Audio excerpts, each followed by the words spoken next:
Hey everyone, first off, my apologies for getting my review of this episode out so late. I did get to watch the episode the night it aired, but then the night got away from me, and then the last 2 weeks have just been absolutely crazy, particularly this week with the Thanksgiving holiday here in America. But because I do cover all things Grey's Anatomy, I wanted to make sure I got a review out, and I really did like the mid-season finale, and I even am going to do a trailer review for the very small trailer for episode 9, and I can barely even call it a trailer, but we'll talk about that in a separate video. But as I said, I want to cover all things Grey's, so let's talk about Blowing in the Wind. This episode I found was slightly scattered with plot lines. The way that Grey's Anatomy normally works is you have like 4 or 5 plot lines, and some of those plot lines have like subsections, and then towards the end, more or less, all the characters convalesce, which I think is very standard network television writing, and I really like it, and it works really well with the Grey's Anatomy formula. But this episode I thought was different because instead of having like 3 characters dealing with one thing and then 3 other characters dealing with a thing, not even in the hospital per se, but essentially having, 4 different storylines, it was kind of like everyone was just all working together and just bouncing around plotline to plotline to plotline. So I thought that was an interesting dynamic, and I did like it. Like, don't get me wrong, I did enjoy it quite a bit because I found that it was different than what's been happening in Grey's Anatomy for the past couple seasons. So I did enjoy that. Of all the plot lines that we got, though, I would say that the Alex and Joe plot line was the most irrelevant. They had to stay home due to the wind, and it was dangerous, so they just couldn't go out. And they really did feel irrelevant due to the fact that they weren't in the hospital. Like, the hospital was the true nucleus of the plot. Like, everyone was connected in the hospital due to the weather, and then due to a surgery, and then due to like some emotional drama that is driving everyone together. But poor Alex and Joe, because they're away from the hospital, they had no chance to interact. However, they did mention April and Izzy, which I appreciate. I really do like the fact that the writers included a little nod to April and Izzy. I think April is a much more beloved character than Izzy. Granted, Izzy is an original character, but if you have to pick between Izzy and April, I mean, I feel like the answer is obvious that it should be April. It just her character development and her growth with Jackson, like, she has such an amazing story. Izzy's story is pretty good, don't get me wrong, but I think, after they decided to make her have the melanoma and start seeing Denny and whatnot, I thought it went a little far, and then Catherine and I got off the show.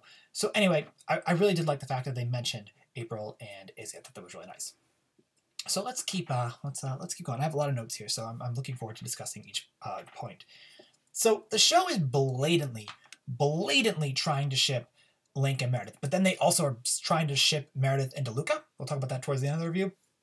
But it's like, okay, clearly your writer's room has a standoff right now. Like, you have one side being like Meredith and DeLuca, and they'll be like, okay, fine, we get to put our part of our ship with Mare here, and then we put our ship with Mare Link, the other side of the room, at the end of the episode, or vice versa. Like, the writer's room seems to be split on who to put Meredith with. And I just have to say, please, please, please stop shipping Meredith and Link. I just don't see it, and I just don't think it could work. I really feel that even though DeLuca is so much younger than her, I could think it could work just due to the extra drama it could cause. I feel like if anything happened with her and Link, it'd be just a quick one-night stand. But I think that DeLuca could, I don't know, there's something there. Giacomo Ginatuni, I think, is just such a really charismatic actor, and I think he works well with Ellen Pompeo. So anyway, I gotta just say, like, the show has to stop shipping Meredith and Link. Then during the episode, Bailey was taking charge, and I really do love that. I love Chandra Wilson so much. She's such a powerful actress. And then, Bailey's also, she's able to take charge of the hospital, but she's not able to take charge of really her own life, due to her stress with Ben. So I really like the fact that Richard gave her a firm hand in how to essentially deal with her issues, and I like that also. Poor James Pickens Jr., last episode he didn't get to do last episode he did a lot, but because of what he did last episode, where he broke the bar, he destroyed property at that bar, he couldn't do too much here because they had to tell Bailey, and Bailey was like, all right, you're gonna be on suspension, and the poor guy just had to sit down. So I really felt that his one scene with Bailey was really powerful, but I felt really bad that he didn't get to do too much. Okay, now we have the Amelia, Teddy, and Owen storyline. And I really did like Amelia being shaken by the girl with the selfie stick in her head. I thought that was really a powerful scene. Caterina Scorsone, beautiful actress. Like, she's so good. I really did love that. And then, her caring for Betty, I also really like that as well. Now, granted, I don't like the character of Betty because I feel that Betty is still a threat to Leo, or Owen and Leo being together. But due to Betty, slipping with addictions and whatnot, I really do feel that that threat might be nullified. But overall, I just really do love Caterina Scorsoni's acting. Like, she's just so good. I felt the emotion there. Even though I don't care for Betty, I felt Amelia caring for Betty, so I did like that. Okay, so now we have the big thing that we've been waiting for since episode 1 of the season, which is Teddy finally telling Owen that she's pregnant. And she told him during surgery. Now, in the context of the show, makes total sense, correct? But I felt that it was super forced because it just seemed like a really inconvenient time. The reason why it was forced is because it made sense in the context of the show, but she just blurted it out. And they had beautiful music playing, but it's a Pixar manipulation. I feel that Grey's Anatomy writers work with the Pixar writers on some level, or have had meetings with Pixar. I feel like there's some relation between Pixar and ABC going on. Well, granted, they are under the umbrella of Disney, but I really feel that they got a little workshop on how to do emotional manipulation, because I really feel that there's different episodes and different seasons where the emotional manipulation is blatantly earned due to your love of the character and how the scenes essentially build up to a death or to an impactful moment. But I really feel that said impactful moment here with Teddy telling Owen, it wasn't proper. But I was so happy that it came out. So, like, I'm torn. I really do think that she should have told him somewhere else in a context where it allowed it to come out naturally, because he told her in surgery and then he couldn't even talk to her throughout the rest of the episode. I was like, okay. So I get what they're doing. Like, I think my issue with analyzing it is I've been reviewing shows, and I noticed tropes and techniques and writing and editing and whatnot, and I really felt that this was more so a trope than a actual earned moment. But still happy that it happened nonetheless. So then we have Maggie and Meredith. And Meredith, like, she's really kind of flopping around throughout this episode. She's dealing with Link in the beginning, and then she's talking to Maggie because Maggie and her are going to do surgery. And she's so shaken by Catherine. And it just, Ellen Pompeo is such a strong actress. Like, she's so strong, and I absolutely loved it. And I really love the line when Maggie went, "What is so wrong with your life that you can't listen to my problems?" Like, that just got me. Kelly McKeary, super strong. Her and Meredith, or her and Ellen Pompeo, perfectly matched together. I mean, Shiloh Leigh and Meredith and Ellen worked really well together too. But I really just love Meredith and Maggie. It's beautiful.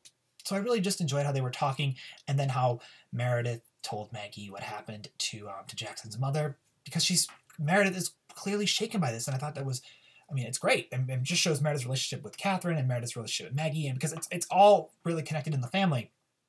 So I really did like that. And then where Meredith is like, "You have to tell Jackson what's happening," and she blatantly ships Jaggy. I thought that was adorable. So for Jaggy fans, Meredith is a shipper of Jaggy. It's subtle, but it's there.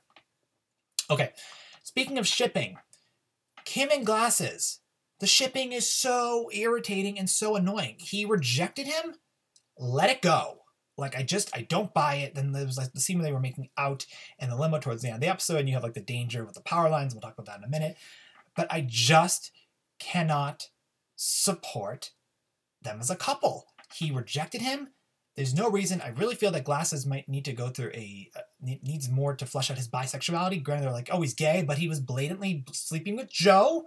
And I get that people, they come into being, into their sexuality, later in life. But I feel like he needs more of an